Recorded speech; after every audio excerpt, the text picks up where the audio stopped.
기독교, 유대교, 이슬람교 등 아브라함 종교를 믿는 사람은 물론이고 종교가 없는 일반인들도 천국과 지옥의 존재를 믿는 사람들이 많습니다. 오늘은 그중에서도 기독교와 유대교에서 천국과 지옥 그리고 부활에 대해 어떻게 말하는지 알아보려고 합니다. 그런데 유대교와 기독교에서 생각하는 천국과 지옥, 그중에서도 특히 지옥의 이미지는 의외로 최근에 만들어진 것 같습니다.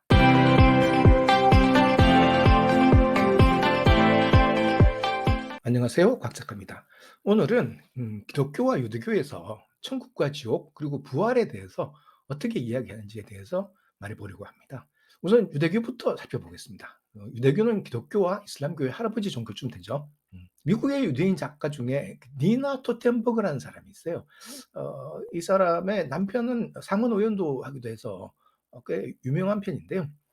이 사람이 한 번은 과거에 라디오 방송에서 "유대인은 사후 세계를 믿지 않는다." 이렇게 말해 가지고 물의를 일으킨 적이 있습니다.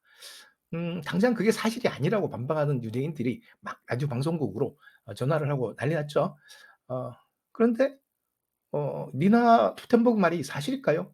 어 유대인 하면은 보통 굉장히 보수적이고 신앙심도 깊고 그러니까 당연히 사후 세계를 믿을 거라고 생각하는 경향이 있죠. 실제로 조사해 보면은 유대인은 기독교인이나 이슬람교인에 비해서 상대적으로 사고방식이 세속적인 사람이 훨씬 많다고 합니다. 2014년 미국 성인들을 대상으로 시행한 조사에 따르면은 이4, 5세기 문제만 해도 미국의 유대인 중에서 천국의 존재를 믿는 사람은 절반도 안 되는 40% 밖에 되지 않았습니다. 이는 무종교, 즉 종교가 없는 사람들이 천국의 존재를 믿는 비율이 37%로 나온 것을 감안할 때 미국의 유대인들은 극히 세속화되어 있다고 생각할 수도 있겠죠. 그에 비하면 기독교인의 경우는 가톨릭, 개신교, 그리스 정교 할 것 없이 80% 이상이 천국을 믿고 이슬람교인은 90% 가까이 천국을 믿는다는 결과가 나왔습니다. 지옥의 존재를 믿는 비율은 이보다 더 낮아서 유대인의 경우는 겨우 22% 밖에 안 됐다고 합니다. 반면 기독교인은 70%, 그리고 무슬림은 76%가 지옥의 존재를 믿는다고 대답했습니다. 미국의 유대인들만 이렇게 사후 세계를 믿는 비율이 낮은 걸까요?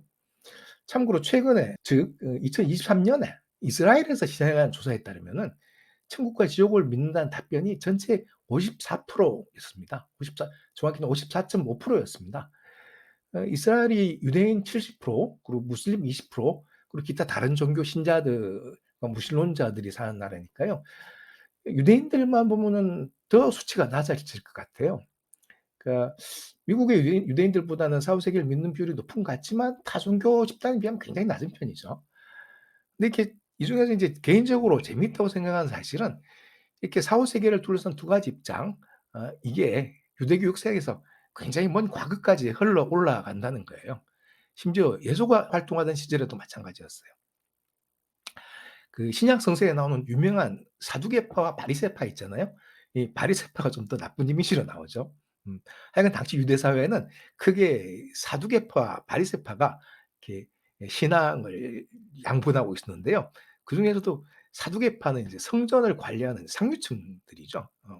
이 사두개파 중엔 이 소위 그 레위 지파 사람들이 많았던 거죠.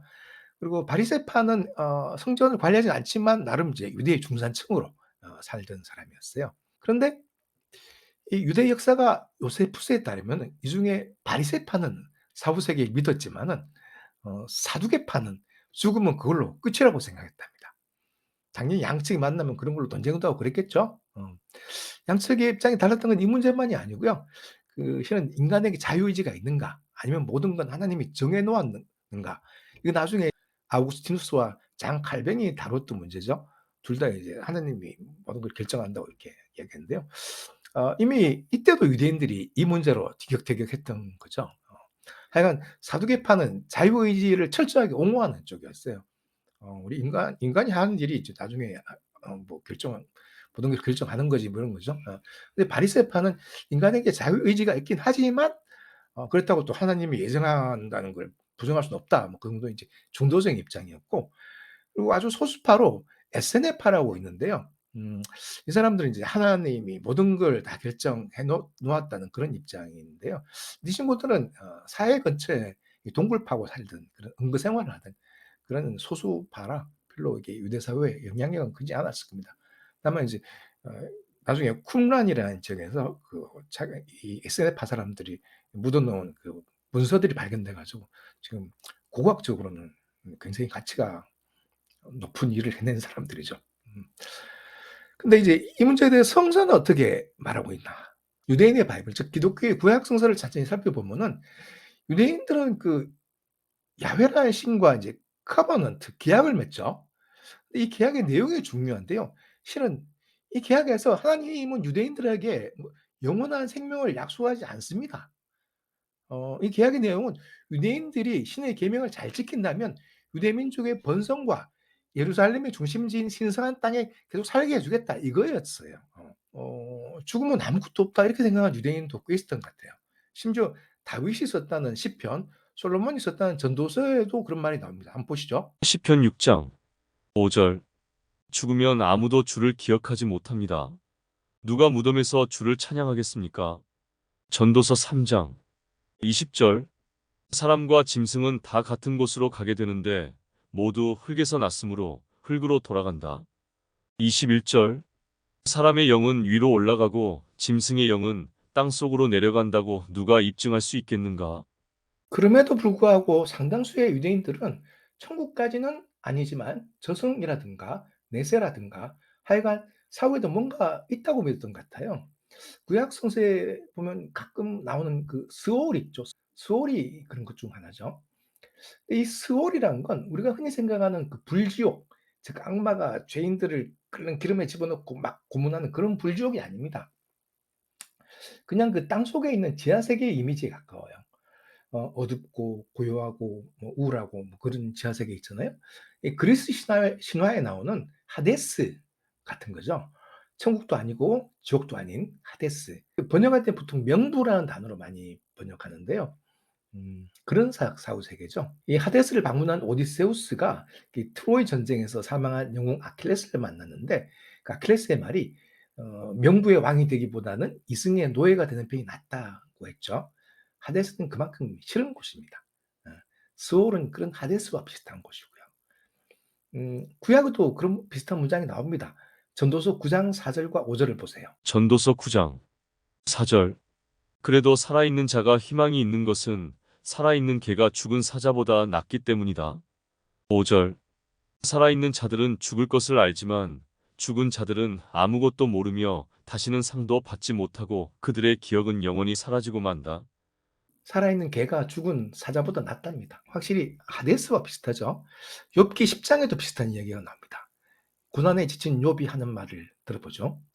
욥기 10장 20절과 21절. 나의 짧은 생이 거의 끝나지 않았습니까? 제발 좀 내버려 두십시오. 나는 잠시라도 평안한 시간을 갖고 싶습니다. 나는 곧 다시 돌아올 수 없는 곳으로 가게 될 것입니다. 22절. 그곳은 어둡고 음산하며 죽음의 그늘이 져서 무질서하고 광명도 흑암과 같은 곳입니다. 역시 가기 싫은 곳이라는 생각이 들지만 이곳이 적어도 생전에 나쁜 짓을 한 사람들이 벌받는 불지옥이나 착한 일을 한 사람들이 상을 받는 그런 천국도 아닙니다. 그러니까 과거 유대인들은 사후 세계가 있다고 믿는 사람들조차도 우리가 생각하는 불지옥이나 천국이 있다고 생각하지는 않았던 거죠. 구약 사무엘상 28장을 보면은 사울이 무당을 통해서 이미 죽은 사무엘과 대화를 나누는 장면이 나옵니다. 15절에서 사무엘의 영혼은 사울에게 "무슨 일로 나를 불러내어 성가시게 구느냐?" 이렇게 묻죠. 죽은 사람 입장에서는 산 사람이 자기를 불러내면 귀찮은 거죠. 참고로 유대 율법에 따르면은 귀신을 불러내는 무당, 즉 영매짓을 하면은 사형으로 처벌하게 돼 있는데 사울 왕은 자기가 필요하니까 예외를 적용합니다. 그 신약 성서에서는 지옥을 가리키는 말로 게헨나라는 단어가 등장하는데요. 게헨나는 히브리어 게히놈의 그리스어식 표현입니다. 마가복음 9장에서 예수가 죄를 짓고 지옥에 가느니 차라리 죄 짓는 손발을 자르고 죄 짓는 눈을 파내고 하느님의 나라에 가라. 그런 취지로 말하는데요. 이때 예수의 말에 따르면은 마가복음 9장 48절. 지옥에서는 구더기도 죽지 않고 불도 꺼지지 않는다. 라고 하죠. 그러니까 우리가 생각하는 불지옥의 이미지는 예수가 활동하던 시기 또는 그 복음서가 쓰여지던 그 시기인 서기 1세기 정도에는 만들어져 있었던 겁니다. 그리고 여기서 예수가 말하는 지옥이 그리스 원서에는 게헨나라고 되어 있습니다. 근데 이 게헨나라는 게 원래 있던 단어인데요. 구약에도 나옵니다, 사실은. 되게 히브리어로 흰놈이라고 표기되어 있습니다. 이게 이제 예루살렘 외곽에 있는 일종의 쓰레기 소각장 같은 골짜기인데요. 아주 오래전에는 이 골짜기에서 유대인들이 인신공양을 했던 부정한 곳이라고 합니다. 그 이야기가 예레미야서에 나옵니다. 예레미야 7장 30절 여호와께서 말씀하신다. 유다 백성들이 내가 보는 데서 악을 행하여 바로 내 성전에다 그들의 우상을 세워 성전을 더럽혔다. 31절 그들은 흰놈 골짜기에 도벳 사당을 건축하고 그들의 자녀를 제물로 불에 태웠으니 이것은 내가 명령한 것도 아니며 마음에 생각했던 일도 아니다. 예레미야 19장 6절 그러므로 보라 다시는 이곳을 도벳이나 흰놈의 아들의 골짜기라 부르지 아니하고 오직 죽임의 골짜기라 부르는 날이 이를 것이라 여호와의 말이니라. 많이 나오죠. 예수는 이런 곳의 이름을 지옥을 표현하기 위해 사용했던 거죠. 확실히 스올이나 하데스보다는 우리가 생각하는 지옥에 가깝죠. 참고로 게헨나라는 용어는 이슬람에서도 빌려가요. 거기서는 자한남이라고 하더군요. 예수는 그 천국과 지옥의 구분은 확실히 해요. 누가복음 16장에 나오는 나사로와 부자 이야기 보면 확실하죠. 여기서 부자로 살던 자는 죽어서 지옥에 가고 그 집 대문 앞에서 구걸하던 거지는 죽어서 천국에 가서 아브라함의 품에 안기는데 부자는 지옥에서 불꽃 때문에 고통을 당한다고 나옵니다. 그러니까 예수 당시만 해도 유대인들도 지옥은 불지옥이다 이렇게 생각했던 것 같아요.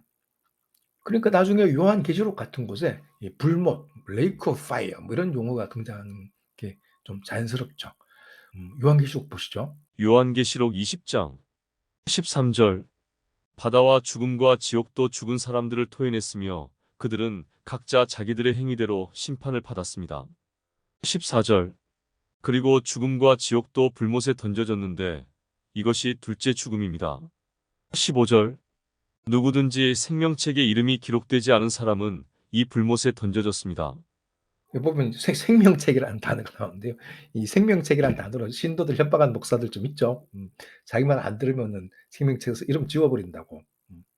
근데 뭐 그런 능력이 있는 목사는, 그런 능력이 있는 인간은 아무도 없으니까 걱정하지 않아도 됩니다. 그러니까 결론적으로 예수가 활동하던 시절인 그 서기 1세기 정도에는 유대교에서 천국과 지옥의 개념이 오늘날 우리가 상상하는 것과 비슷하게 정립되었다는 얘기입니다. 생각보다는 최근이죠. 유대교 역사가 훨씬 더 긴데 한 2000년밖에 안 되니까 최근입니다. 그럼 죽은 사람이 부활한다는 생각은 언제쯤 나왔을까요? 이건 적어도 BC 2세기 이전이라고 봅니다. 왜냐하면 그때쯤 쓰여진 에스겔서에 그런 이야기가 나오거든요. 한번 보시죠. 에스겔서 37장 12절 그러므로 너는 그들에게 나 주 여호와가 이렇게 말한다고 일러주어라. 내 백성들아 내가 너희 무덤을 열고 너희를 거기서 나오게 하여 이스라엘 땅으로 들어가게 하겠다. 13절 내 백성들아 내가 너희 무덤을 열고 너희를 거기서 나오게 할 때 너희가 나를 여호와인 줄 알 것이다. 역시 비슷한 시기에 집필된 걸로 추정되는 다니엘서 12장에도 부활에 관한 얘기가 나옵니다. 다니엘서 12장 2절 이미 죽어서 땅속에 묻혀있는 수많은 사람들이 부활할 것이며 그 가운데는 영원한 생명을 누리는 자도 있고 영원히 부끄러움을 당하는 자도 있을 것이다. 그러니까 기독교가 생기기 이전에도 유대인들은 천국과 지옥 그리고 부활의 개념을 장착하고 있었던 거죠. 그리고 특히 부활의 경우에는 일단 죽고 나서 땅에 묻혀 있다가 나중에 심판의 날이 오면 그때 부활해서 각자 천국과 지옥으로 나뉘어진다 이렇게 생각한 것 같아요. 초기 기독교도 이런 생각을 이어받은 것 같습니다. 바울의 고린도전서 15장을 보면 확실히 그래요. 바울은 고린도전서 15장 42절 죽은 사람들의 부활도 이와 같습니다. 몸은 묻히면 썩지만 썩지 않을 것으로 다시 살아납니다. 44절 육체의 몸으로 묻히지만 영의 몸으로 다시 살아납니다. 육체의 몸이 있으면 영의 몸도 있는 것입니다. 52절 마지막 나팔 소리가 울릴 때 눈 깜짝할 사이에 죽은 사람들이 썩지 않을 사람으로 다시 살아날 것이며 우리는 모두 변화될 것입니다. 세상의 종말이 올 때쯤에 다들 부활할 거라고 말하는데요. 뭐 오히려 요한계시록보다 더 구체적입니다. 바울은 사람이 죽고 나면 몸은 썩지만 영이 되살아난다고 생각했는데요. 마지막 나팔 소리가 들릴 때, 그러니까 최후의 심판 때겠죠. 그때 죽은 사람들이 되살아난다고 말합니다. 그런데 그러면 죽고 난 직후에는 그냥 무덤에 계속 있는 걸까요? 그러니까 최후의 심판날이 와서 이제 되살아난다 그러면은 일단 죽으면 죽고 나서 계속 무덤에 있다가 최후 심판날이 와야 이제 일어나는 거니까 너무 오래 기다리는 거 아닙니까? 근데 또 나사로와 부자 이야기를 돌이켜 보면은 이 둘 다 죽고 나서 바로 천국과 지옥으로 간 것 같은데요. 실은 이 당시 이런 질문이 별로 의미가 없었던 것이 당시 초기 기독교인들은 바울을 포함한 초기 기독교인들은 예수가 곧 재림한다고 믿었거든요. 그러니까 종말이 곧 온다고 믿었거든요. 곧 최후의 심판이 시작되고 그러니까 뭐 무덤에서 오래 기다리고 말고 이런 걸 생각하지 않았던 거죠. 문제는 이제 그 후 아무리 기다려도 종말이 안 왔다는 거고요. 음 그렇습니다. 오늘은 유대교와 기독교의 천국과 지옥 그리고 부활에 대해서 간단히 알아보았습니다. 시청해 주셔서 감사합니다. 재밌게 보셨으면 구독과 좋아요 부탁드립니다.